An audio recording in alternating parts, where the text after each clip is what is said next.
Good afternoon. My name is Landry Jorski, and I am currently a senior here at Texas Tech University.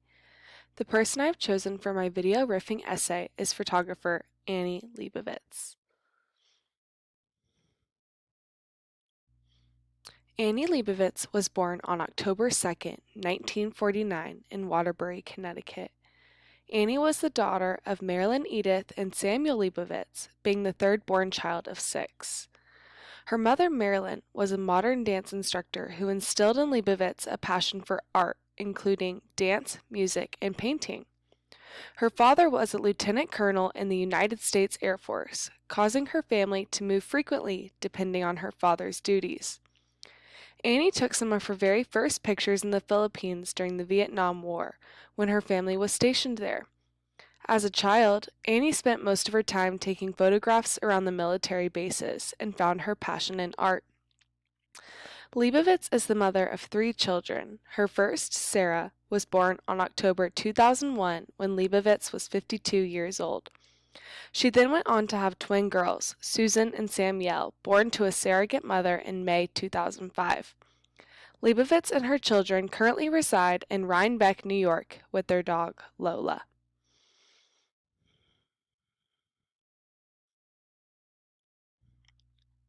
Leibovitz attended the San Francisco Art Institute. Here, she studied painting in the hopes of becoming an art teacher. Leibovitz received her Bachelor of Fine Arts from the San Francisco Art Institute in 1970 and was awarded an honorary doctorate from the school in 1993. Leibovitz has published several books in her career, those including Women, a book of portraits with an essay by Susan Sontag, the book American Music, which features portraits of American musicians with essays by the musicians, A Photographer's Life, 1990 to 2005, which accompanied an exhibit that traveled internationally, and her most recent project, Pilgrimage, which documents personally meaningful places and objects.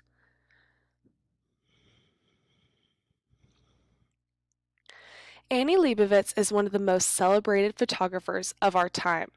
Her work has appeared on magazine covers for more than 25 years. She started her career as a staff photographer working for Rolling Stone magazine. In 1973, Leibovitz was named Chief Photographer of Rolling Stone, a position she held for 10 years. She worked for the magazine until 1983, making her intimate photographs of celebrities defining the Rolling Stone look. Leibovitz continued to work with publications including Vanity Fair and Vogue. The picture on the left is a photograph by Annie Leibovitz shooting Bruce Springsteen on the Rolling Stone cover in 1984. Leibovitz photographed the Rolling Stones in San Francisco in 1971 and 1972. She also served as a photographer on their tour of the Americas, one of her favorite photos being Mick Jagger in an elevator.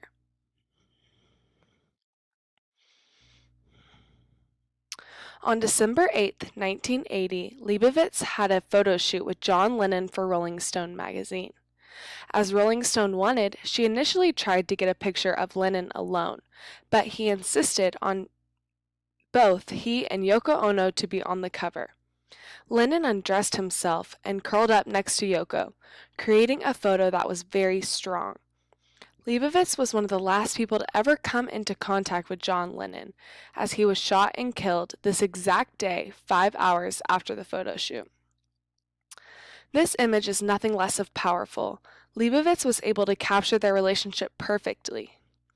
This image drew on Lester's element of personal perspective.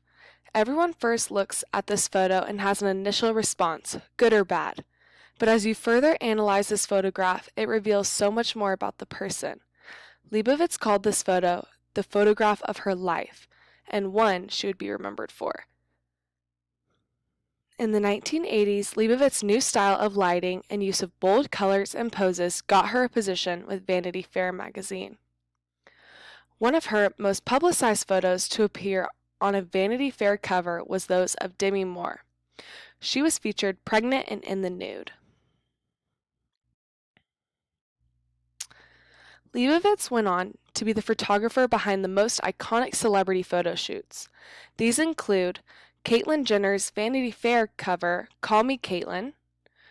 She had photographed Elizabeth II shot at the Buckingham Palace in London on March 28, 2007.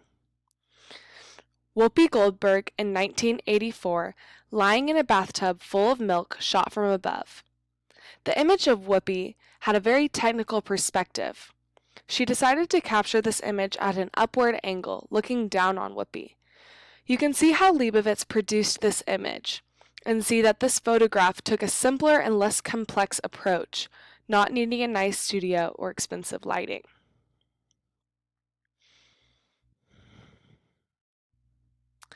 Leibovitz also shot Miley Cyrus' Vanity Fair photo, leading to controversy for the very nude 15-year-old.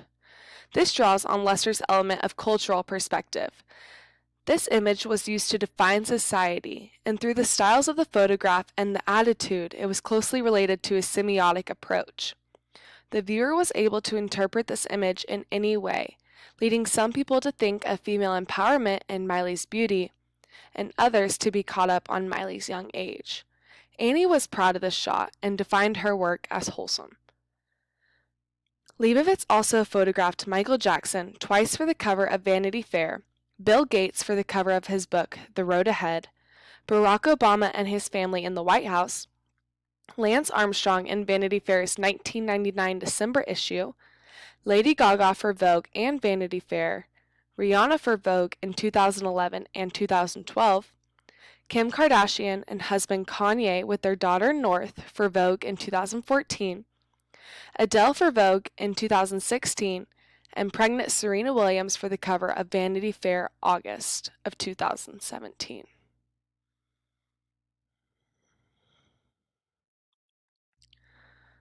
The photo that I have decided to recreate is none other than a portrait of Angelina Jolie, taken by Annie Leibovitz.